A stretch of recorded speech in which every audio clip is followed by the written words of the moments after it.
Aujourd'hui, prenons le temps d'étudier la parole de Dieu avec le sermon intitulé « Attachez-vous aux choses d'en haut ».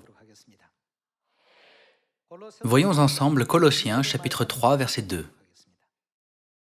« Attachez-vous aux choses d'en haut, et non à celles qui sont sur la terre ». Examinons pourquoi Dieu nous a donné de telles paroles dans la Bible. Avez-vous déjà pensé à cela? Qu'entend-on par les choses d'en haut? Il s'agit des choses du ciel. En d'autres termes, Dieu nous dit de penser aux choses spirituelles au lieu des choses physiques.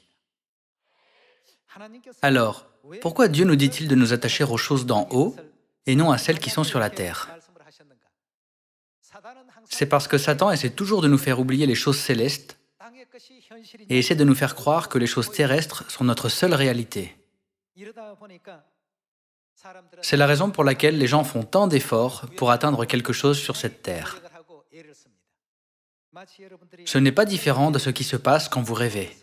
Dans vos rêves, il est possible que vous puissiez devenir président et réaliser tout ce que vous voulez. Cependant, au milieu du rêve, y a-t-il quelqu'un qui pense « Oh, ça doit être un rêve ». Y a-t-il quelqu'un qui y pense pendant son rêve? Pendant que vous êtes dans votre rêve, ce qui se passe semble être la réalité pour vous. Cependant, à la fin de la journée, ce n'est rien de plus qu'un rêve. Pourtant, quand vous êtes dans votre rêve, vous avez vraiment l'impression que c'est la réalité. Par exemple, disons que vous faites une course dans votre rêve. Vous allez courir de toutes vos forces pour gagner la course. Mais en réalité, que fait votre corps à ce moment précis? Il est simplement allongé là. Même si votre corps est simplement allongé, dans votre rêve, vous faites tant d'efforts pour faire une course. Vous transpirez même dans le rêve. De plus, imaginons que vous ayez vraiment soif dans votre rêve et que quelqu'un vous offre une boisson fraîche et que vous la buviez d'un seul coup. Que se passe-t-il quand vous vous réveillez? Votre soif est-elle étanchée? Votre soif ne peut que continuer. C'est ainsi que se déroule notre vie sur cette terre. Pourquoi Dieu nous donne-t-il les paroles « Attachez-vous aux choses d'en haut et non à celles qui sont sur la terre » Nous devons en comprendre clairement la raison. Satan fait tous les efforts possibles pour limiter le spectre de nos pensées. Il essaie de nous faire oublier les choses célestes et nous focaliser sur les choses terrestres. Cependant, Dieu fait que nos pensées pénètrent au-delà de ce monde limité, afin que nous puissions voir et percevoir le monde d'une dimension supérieure. Satan essaie de confiner nos pensées. Cependant, afin de nous libérer de ce confinement, Dieu nous enseigne à nous attacher aux choses d'en haut, et non à celles qui sont sur la terre. C'est pourquoi Satan prend toutes sortes de mesures pour nous séduire et lier nos pensées aux choses terrestres, alors que Dieu continue à nous faire penser aux choses célestes. Voyons Apocalypse chapitre 12, verset 9.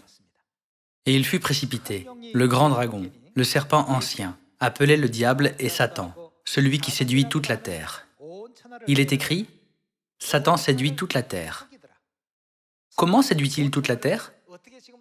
En nous faisant regarder uniquement les choses terrestres, comme si notre vie sur cette terre était notre seule vie. En faisant cela, il nous fait oublier les choses célestes. C'est ainsi que Satan séduit toute la terre.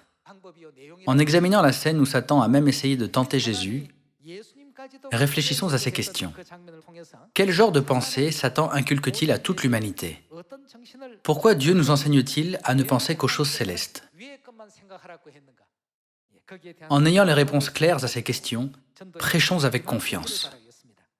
L'Évangile selon Matthieu, chapitre 4, verset 7. Jésus lui dit, « Il est aussi écrit, « Tu ne tenteras point le Seigneur, ton Dieu. » Le diable le transporta encore sur une montagne très élevée, lui montra tous les royaumes du monde et, quoi d'autre?